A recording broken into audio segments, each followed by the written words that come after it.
Bonjour chers amis, bonjour tout le monde. Voilà. Kumbamunu Nguma de Mangoubi, Donald de Pontis, Mangoubi, Congolais, victime de la xénophobie et cette discrimination qui se passe parfois dans mon pays, le Congo-Brazzaville. Alors, je fais cette vidéo là pour un peu éclaircir les choses. Parce que ce matin-là, il y a quelque chose qui a heurté ma sensibilité, qui m'a énervé un peu. Un comportement encore que je dénonce. Je tiens à dire, hein, c'est mon avis, hein, je peux aussi me tromper. La diaspora là est divisée surtout par rapport à ces personnes-là nouvellement qui sont arrivées sur la place de Paris, qui sont venus dans notre combat là. C'est ceux-là qui sont en train de diviser la diaspora. Pour des broutilles, des petites choses, ou parfois par des interpellations impolies. Hein? Au lieu de recadrer la personne dans la politesse, dans le calme, ils sont là, ils ramènent des problèmes et des divisions pour rien. Et moi je pense que c'est pour ça qu'on n'est pas en train de réussir ce combat-là. Alors, moi je dis bien, Sassou n'a pas peur de ceux-là qui ne font que parler ou écrire. Non. Ceux qui ont fait bouger la diaspora, qui ont mis le feu dans la diaspora. Parce que je vais écrire cette histoire-là, je la connais très bien. C'est ceux-là qui ont enfariné Peya. C'est ceux-là qui ont tapé Pierre Ngolo. C'est ceux-là qui ont cassé l'ambassade. Et moi, j'ai du respect pour eux. Sassou n'a pas peur de ceux-là qui passent leur temps qu'à écrire ou à parler. Alors, ce matin-là, donc c'est pourquoi je veux dire un peu de respect. Ce matin-là, j'ai vu un post, en fait c'était un commentaire sur Brazza News.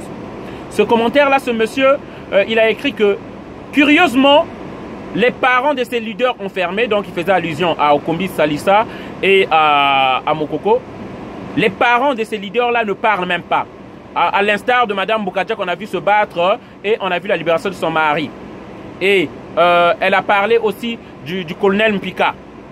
Et moi je parle de Madame Libongo Ngoka.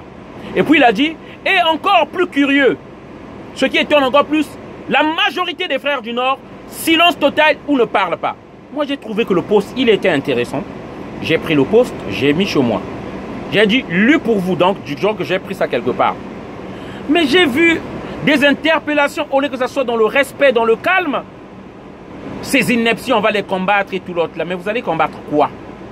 Vous allez combattre quoi? Moi, je ne suis pas tribal. Moi, je ne suis pas tribal. J'ai vu quelque chose et j'ai mis. Et cette année, j'avais pris la résolution pour ne pas m'embrouiller pour des broutilles, pour ne pas me faire trop d'ennemis. Cette année 2018. Parce que ça ne fera pas avancer notre combat. Mais malgré ça, il y a toujours des gens qui cherchent à venir énerver, à venir encore stresser les gens. Bref. Alors ce que moi je voulais dire, mais ce n'est qu'une réalité. Moi si j'ai mis ce post-là, parce que ce n'est qu'une réalité. Je ne dis pas que les fils du Nord ne parlent pas de Mokoko. Et je tiens à dire, quel mal y a-t-il à dire Congolais du Nord, Congolais du Sud? Quel mal y a-t-il à dire ça? Au lieu certains qui viennent me dire, oh, je suis Congolais, point. Mais en France, ici, on dit bien que je suis du Sud, de Marseille. Je suis du Nord vers Lille. Quel mal y a-t-il à ça?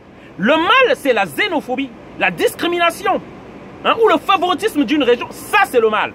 Moi-même, je suis déjà victime de ce qui se passe au Congo-Brazzaville.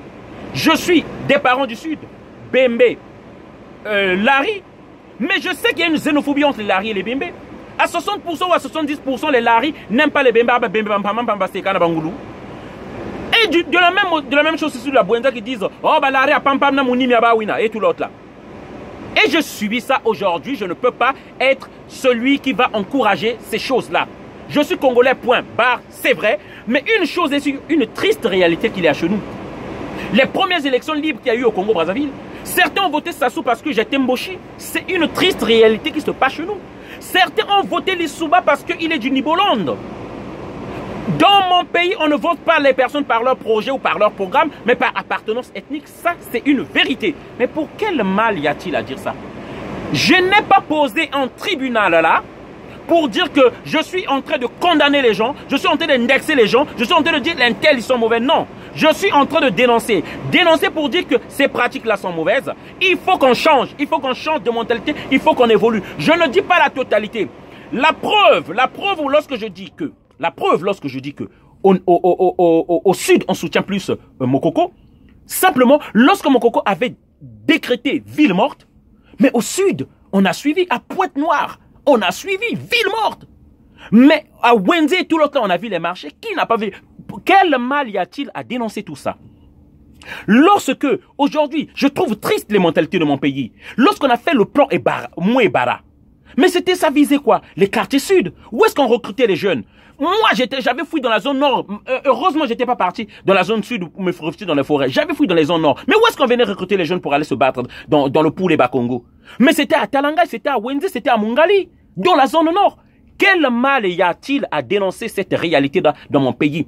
C'est la triste réalité de mon pays. Lorsque, pendant le référendum, on est en train de tuer au sud. Au nord, on est en train de partager de l'argent dans les quartiers pour calmer les jeunes. Et au nord, on n'est pas en train de se lever.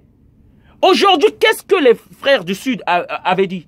Qu'ils commencent à se lever d'abord au nord et nous aussi on se levera. Et moi je le dis aujourd'hui, si le nord du pays se lève, Talanga, Wenzé, Bakongo, Wenzé, Talanga, Mikalu, je vous dis, vous ne donnerez pas l'invitation aux jeunes de Bakongo, de Mfilou. Ils se leveront, ils viendront directement. Vous leur donnerez même pas l'invitation. Mais c'est ça la triste réalité de chez nous.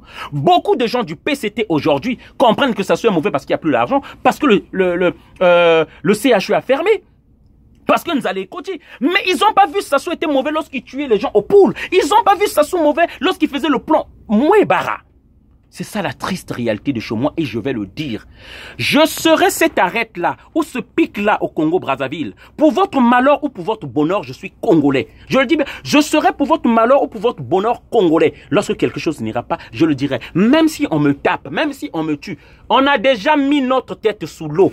On ne peut plus craindre l'eau. On est déjà mort, on va pas craindre de pourrir. Je dirai ce que je pense et je dirai cette triste réalité qu'il y a dans mon pays. Voilà. Et je ne suis pas là pour me faire des ennemis.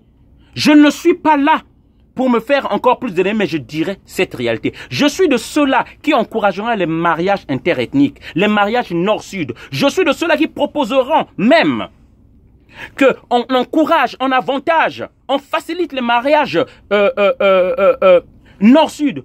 Pourquoi pas on leur donne une salle de mariés? Pourquoi pas que l'État leur finance leur mariage pour encourager cela? Je serai de ceux-là. Parce que je ne suis pas tribal, parce que moi-même je suis une victime et que je subis ça. Voilà. Et c'est ce message-là que je voulais dire. On est tous Congolais, je suis d'accord. Et on doit s'aimer. Oui, je suis d'accord. C'est ce message-là, chers amis, que je voulais faire passer. Voilà. Et je ne suis pas là, franchement, pour diviser les Congolais. Ça ne paye pas. J'aurai pas de bénéfice à ça. Mokoko a été voté 80% à 80% par l'armée. Toute ethnie confondue. Mokoko a sorti la moitié de la ville de Pointe-Noire. Preuve de plus que les gens du Sud n'ont pas été rancuniers. Et je dis bien que Mokoko est sorti premier dans le Niboland, deuxième dans le Pool. Vous imaginez, il a toujours été plus soutenu par le Sud. Voilà. C'est ça les preuves. Je parle avec preuves. Donc on ne vient pas me dire aujourd'hui, et où est cette famille de Mokoko là? Où est la famille même de Paulin Makaya? Où est la famille de Kombi Salissa? Et pourtant lorsqu'ils mangeaient tous ensemble. Et moi je vais dénoncer toute cette réalité là. Merci. Sans rancune, on est ensemble. Le combat continue. L'ennemi, c'est Sassou. Merci.